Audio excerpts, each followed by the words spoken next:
This is Between the Uprights. Football is life. The rest is just details. Here are your hosts, Joe, Matt, and Chris. While most fan bases are, trying to see if their team's going to make the playoffs, really looking at how the seeding's going to break down, can their team get a bye in the first round? Who are they hosting? Are they going to be traveling? What are the ticket prices for playoff games? There's a couple fan bases out there who are already looking towards the 2025 draft. And we're going to talk about those fan bases now because, you know what? We got all kinds of time to talk about playoffs, baby. Playoffs? Talk about playoffs? No, we're talking about the draft, right? Because let's be fair. The number one overall pick, although there isn't as much talent in this draft as there was last year, is still a coveted item. And why? Because the teams who are going to be fighting for it, and by fighting for it, I mean fighting to obtain it, usually means not fighting to get wins, right? Are going to have a very good chance to get a lot of talent on their team, either by trading back and getting a plethora of picks or getting that one generational talent they hope can put them over the top. So, according to ESPN, these are the teams in order with the highest likelihood to get the number one overall pick after, 13, 14 weeks in. Okay, these are the teams. So you got the New York Giants with the highest current percentage at 41%, followed by the New England Patriots at 23.5%, Carolina at 10.5%, Las Vegas at 10.2%, and Jacksonville with 5.6%. Now, of these teams, three of them, you can argue three, realistically in Matt and I's opinion, maybe even Chris's opinion, two teams right now have their quarterback or need a quarterback. The others have an answer. Jacksonville has Trevor Lawrence. Carolina, in my opinion, Bryce Young has performed very well. It is Bryce Young's job to lose, and I think he's going to have it going into 2025. I don't think they're going to look for a quarterback there. Drake May just got drafted by the Patriots. Looks like a generational talent. So the New York Giants and the Las Vegas Raiders have the highest need of a quarterback right now. And with those percentages, they have a decent amount of options. You got Shedeur Sanders, you have Cam Ward. I think both of those guys will be the first two quarterbacks off the board. I'm not as big on Jalen Milroe as a lot of people are. I think there's some other quarterback options out there in this draft people are going to look at. But those are your two top guys, without a doubt. Then you look at the other three teams that have a chance of the number one overall pick. They are looking for that key component to complement that quarterback or complement that side of the ball probably to get better, right? Now, granted, Carolina already got Xavier Legette. Xavier Legette looks like he's going to be a decent addition to that. I don't know if he's going to be wide receiver one type talent right now. We've seen him have a couple of drops. We see him he's acclimating to the NFL. Year two is going to be a very big thing for him. And they see a lot more of him than we do. But Tetairoa McMillan, you have obviously, he's doing great things. A lot of people have him as wide receiver one. Maybe depending on how some of these other teams look at it. With Vegas, they need a quarterback. Jacksonville, the running back situation's in flux. The Giants, if they feel that one pick's too high for them, or both the quarterbacks are gone by the time they pick. If they don't have the one pick, where do they go? There's a lot of intrigue in this draft for these teams. And so I'm going to go ahead and I'm going to go first because I don't get a chance to really say my piece too often. That's a fucking lie. I say my piece whenever I want because I do start these videos. Yeah, I was like, what the hell is this guy talking about? What in the world? So you don't get a chance to say your piece. We're going to look at the schedule real quick, and I'm going to kind of give you an idea of who I think is going to go. So right now, the Giants finished their regular season with 4 playoff hopeful teams. 2 teams I think that are going to make the playoffs, 2 teams who are trying to make the playoffs. They got the Ravens, the Falcons, the Colts, and the Eagles. You go to New England, they have the Cardinals, playoff contention, Bills, Chargers, Bills. You go to Carolina, you got Cowboys, Cardinals, Bucks, Falcons, all except for the Cowboys are trying to make the playoffs. Then you go to Las Vegas. You have the Falcons, Jags, Saints, and Chargers, probably the easiest schedule we've heard so far. And then you have Jacksonville, who's got the Jets, Raiders, Titans, and Colts, which is the easiest schedule we've heard so far. All right. And so realistically, I think it comes down to just how ESPN has it laid out. The Giants are the Patriots for the number one overall pick. If the Giants get it, I think Cam Ward is without a doubt the Giants quarterback. I think they like what he does. I think they like the things he's done there. And I think they're going to go Cam Ward. If the Patriots get the number 1 overall pick, this is where it gets interesting because 2 things can happen here. I think they could trade back with one of the QB needy teams in the top 5, which would give them more draft capital and still a top 5 pick so they can get that Tetero McMillan, things like that. I'm going to say the Giants get the number 1 overall pick. I think that, they've already kind of seen what's going on there, even though Gerard Mayo has come out and said, hey, we're going to see what our young guys got. We're going to play them more. We have to know what we have so we can decide what we need. He came out and said that over their bye week, said, so expect to see some more Javon Baker, more Jalen Polk, more Jaheim Bell, more of the young guys to see so they can make a baseline of where they're at and where they're going. So even though that is being said, that tells you kind of they're not trying to win games, they're trying to evaluate talent, right? That's their primary goal, to evaluate talent. I still think the Giants get the number 1 overall pick. Cam Ward will be a Giant, and I think that's how it breaks down. I think the odds are there for that to happen. I think that is the quarterback the Giants should get. But I'm going to go to Chris on this one. Chris, who gets the number 1 overall draft pick of these 5 teams, and what do they do with it? That is a great question. I could see either. I definitely agree with it being the Giants or the Patriots. I believe that almost to like a 90% level, which is a lot for me because I don't normally really fall into that. Maybe like a 50, maybe a 60%. Nothing that high. Yeah, you don't fully jump on anything. You're always kind of riding that line. Hey, at least you know that once I do that, there has to be some legitness to it because I'm not just jumping on anything. But I mean, when I look at it and I look at the remaining schedule and the strength of the schedule, I do think it's so hard because it really depends. But if I had to pick one, and not just because I'm a Patriots fan, but I'm probably going to go with Patriots just because of their strength of schedule. They have 2 games against the Bills, which because the Bills are still very heavily in tension for that number 1 spot in the playoffs, I don't see them unless the Chiefs get that spot prior to their last game against the Patriots. I don't see them sitting. So for me, I don't see them winning any of the games against the Bills. If it's their starting their starting lineups, I don't see them winning that. I don't see them winning against the Chargers because the Chargers are obviously in full go as far as trying to make the playoffs, trying to make sure that they remain in the hunt. Not in the hunt. I think they're like the number 5 they're spot tied. right now? They're tied with the Ravens and the Broncos. They're all 8-5.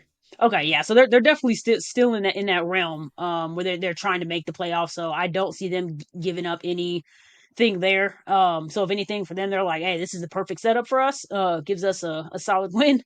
And then their hardest one, or their easiest one that's mentioned is Arizona. And even though Arizona is listed as their easiest, their easiest opponent, I don't see anything about Arizona to me that says that it should be a fairly easy game because we've seen that several times throughout the Patriots games this year where they should have been fairly easy ones, but ones where they were definitely able to win it and they didn't get there, they didn't get it done.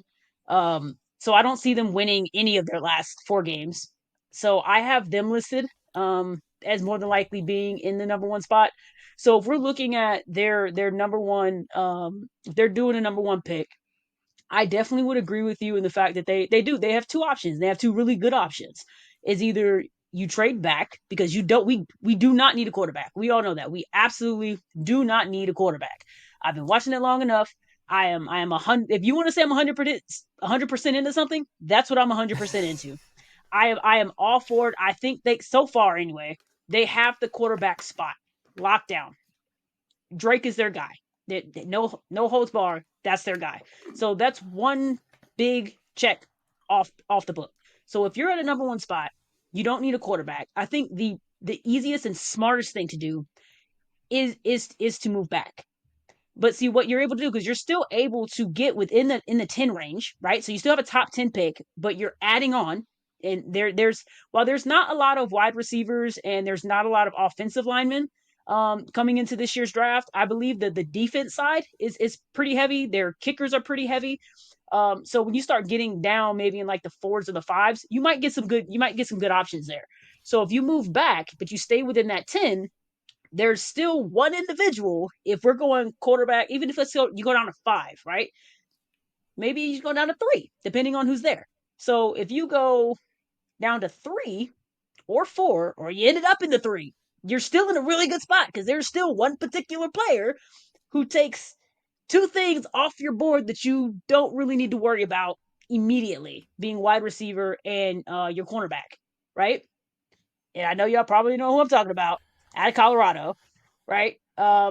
So and he's, if I'm not mistaken, he's actually in. He just made the finals for one of the the Heisman Trophy. He's gonna win it too. Oh, you think so? I don't want to talk about it. Yeah, I say that is such a big debate right now. Like, I don't want to. That's another thing that me and Joe disagree. I don't want to talk about Travis Hunter winning the fucking Heisman. I don't. Oh no, that should be Ashton Genty's Heisman. We don't value running backs in this fucking world anymore. This is true. Yeah, I think we've had that conversation several times. That I can 100% agree with. But I think he checks both boxes because he checks the wide receiver box. He checks the back line. I just said it. Corner. Yeah, there you go. So, but if he's not available, right? So if you move back and he's not available, then it's fine because you still have options. You have I say his name, Tattero, yeah, which I've watched quite a bit on him, which I'm pretty impressed with. Mike Evans comp. They call it. I got a comp from Lions running back, or not running back, wide receiver. Megatron, yeah. Yeah, so I was like, okay. He's got the size. He's got the size. We'll see. But that's a hell of a comp. Yeah. Those are some big. That's a big time comp. Big fucking shoes to fill. Yeah. So you have him, but my biggest thing for them is you have to get those 2 right. You have to get the wide receiver right, and you have to get the you need a left tackle. That is 100% a need, but for me, a need before anything. The only concern is being that as far as what I've seen, like I'm not big on like knowing everything about college football. I don't watch a ton of it. I normally only start watching it like when we start talking about drafts, right? But from what I've seen is that the best option as far as your left tackle is in, I think, like the 10 to 12 range right now, as far as like where he's expected to be taken. So that gives you a lot of leg room to be able to move back, get a ton of picks, and still get what you need out of it. So just to wrap this up, I guess, I do think the Patriots get the number 1 spot. I do think that they will end up moving back quite a few. If they don't go under 10, I'd be shocked, to be honest. And I think they get their left tackle because that's really what they need. You need somebody who's going to shore up your quarterback, because I feel like they could very well be looking at T. Higgins when it comes to free agency. Now, if it happens, we all know that's a whole nother discussion. But right now they're favored to look to actually trying to go after him. So if you can get your, number 1 wide receiver in free agency, then that gives you a lot more room to play when you start coming to the draft. But I do think they'll end up with the number 1 spot. Yeah, I mean, I was going to bring up the T. Higgins rumors right now that they're going to go after him as hard as they possibly can. That's what's going to happen. The thing is for me about the T. Higgins signing is that makes it more likely that if you get the 1 pick, you move back, right? Like obviously drafting the best player that you could possibly get at 1 makes sense, but you don't just need 1 great player. You need multiple great players. We have seen like what we thought the defense was going to be there for the Patriots hasn't been. So if they get it, that is where I would expect them to be. And, so I agree that that's probably where this is going to go for them. That's probably how that's going to work for them. If this T. Higgins stuff is true, but we've heard this shit before, all right, as Patriots every fans. year for like the last 5 years. We will see how that plays out. But I do like your take on what they do if they get that pick. But, Matt, we've talked a lot of shit. We've talked about, this, that, and the other so far. These 5 teams got a shot. Who's actually doing it? The Giants don't have a quarterback, all this stuff. But we haven't got your take yet, man, on who of these 5 teams we just mentioned with the highest probability for the number 1 overall pick is actually going to get it. So, Matt, I am going to kick it to you, my guy. Who gets the number 1 overall pick and Why? So as far as who gets the number one overall pick, the Giants are the worst team in football. They're not winning another game, and they'll have the number one overall pick this year. There's that. I can go through the options. I mean, you guys talked about the Patriots already. I mean, listen, I'm obviously hoping for the Pats. I'm a Pats fan, but I think I'm going to disagree with you, Chris. I think they're going to win 2 games down the stretch. I think Drake May is going to will them to a win against the Cardinals, and I think they're going to beat Buffalo in Week 18 because I do think Buffalo is going to be resting starters Week 18 because Kansas City is going to have the 1 seed locked up, and they're going to be locked into the 2. So I do think the Patriots are going to win a couple games, and that's obviously going to ruin that, and then they'll end up with like the 5th overall pick, which is actually probably a better spot for them than having number 1 overall if you're talking about the actual players they're going to select. But the stats, according to ESPN Football Power Index, like you mentioned, Joe, the Patriots have the second best chance to get the number 1 overall pick with 23.5%. But like I said, I don't think they're going to get it. Then you go down through the teams, like Joe mentioned. I think in the AFC South, you got 2 options. You got the Jags or the Titans. I think last week's win for the Jags over the Titans means that neither are likely to win the number 1 overall pick now. They're both ahead of the 2-win teams, and both, especially the Jags, have games that they could easily win down the stretch. So I don't think the AFC South teams are going to get it. The Jets are still alive, but listen, the Jets are the Jets, and I bet I will bet you the Jets are in position to get the number 1 overall pick if they lose in Week 18. And then Rodgers is going to turn back the clock and throw for 400 yards and 5 touchdowns to make sure that they do not get the number 1 overall pick. So I can absolutely guarantee that's going to happen. So the Jets aren't going to get it either. The Browns and the Panthers, they're still both a little bit alive for it right now, but I think they're both playing too competitive and well right now. I think each of them could upset people down the stretch on their schedules. So like Joe mentioned, I think it's 2 teams. I think it's the Raiders or the Giants who get the number 1 overall pick. The Raiders have all 4 games on their schedule. To me, they could win all 4 games of their schedule. I don't think they will win all 4 games on their schedule, but they could win. They've got the struggling Falcons, and by the way, this is going to be a Desmond Ridder revenge game, okay? So if you are big on Desmond Ridder revenge games, which I don't think anyone in the history of football has been, but if you're big on them, okay, we're getting one on Sunday, okay?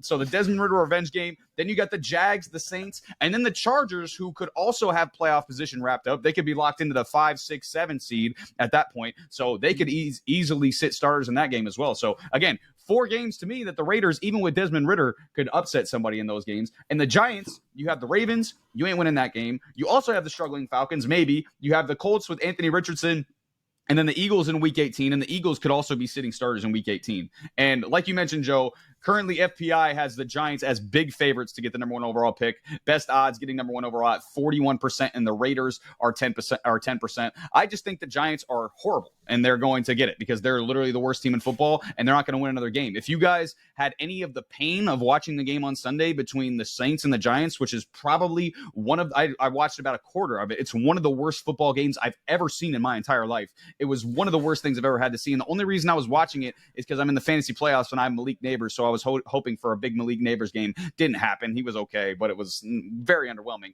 But I watched him that game. Horrible. Drew Lock was like 0 for his first 7. Like he literally couldn't get anything going. No matter who you put in the for the Giants behind center right now is not going to work. So I think they're going to get the number 1 overall pick. And like you talked about, Joe, with that number 1 overall pick, they're obviously taking a quarterback. I think if they get number 1 overall, they're going to take Shedeur Sanders. I think if they get the number 1 overall pick, I think Shedeur Sanders is the pick there because I just think Shedeur is the better quarterback. And he's obviously, we talk about how bad the Giants offensive line is. Like Shedeur's had to deal with a bad offensive line his entire college career. So he knows exactly what that's like going to the New York Giants. And he's going to have a number 1 receiver right away in the Malik Neighbors, who's just as talented, if not more talented than anybody he's had to work with. So my question is, if the Giants get the number 1 overall pick, is Dion going to pull a Eli Manning and say, no, we want him to go to Vegas? Because I don't know if you guys saw the video. It was Dion and Antonio Pierce. They were at some sort of like banquet or something like that. And he's like, you pick him up, boys? You pick him up, boys? And Antonio Pierce was like, oh, yeah, we'll get him. So I wonder if they're going to have some sort of thing where Dion's like, hey, he's not going to New York. He's going to Vegas, you know? So,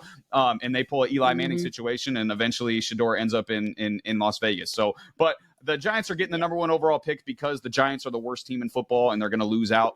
But it's going to be interesting to see what happens with that number 1 overall pick because I could easily see Shedeur. I think Shedeur is going to be the number 1 overall pick, but we'll see. Maybe Dion forces his way out and he ends up in Vegas, or maybe he stays with New York. We'll see.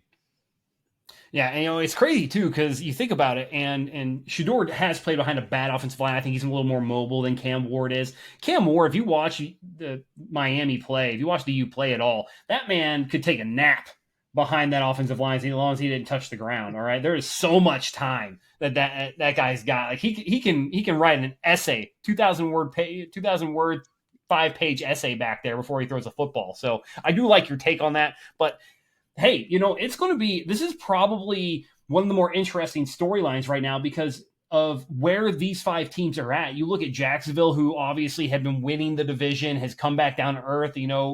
Trevor Lawrence is done for the year. He's on IR. You look at where the Raiders have kind of been, they look like they were coming up. They've been kind of, bouncing back and forth. Got rid of Devontae Adams. They're in a full rebuild now. The Patriots got their quarterback. They need to get talent around them. What happens there? All of that coming to a head. We'll be tracking it down to the last week of the year because I'm telling you that's where it's going to come down to for this decision or this discussion to be decided. And then it's playoff football the rest of the way, baby, until after February, like whatever the fuck 12th or whatever it is, and we'll be talking the draft again. But hey, keep track of it. This number 1 overall pick thing's going to be big. This has been Between the Uprights. Football is life. The rest is just details.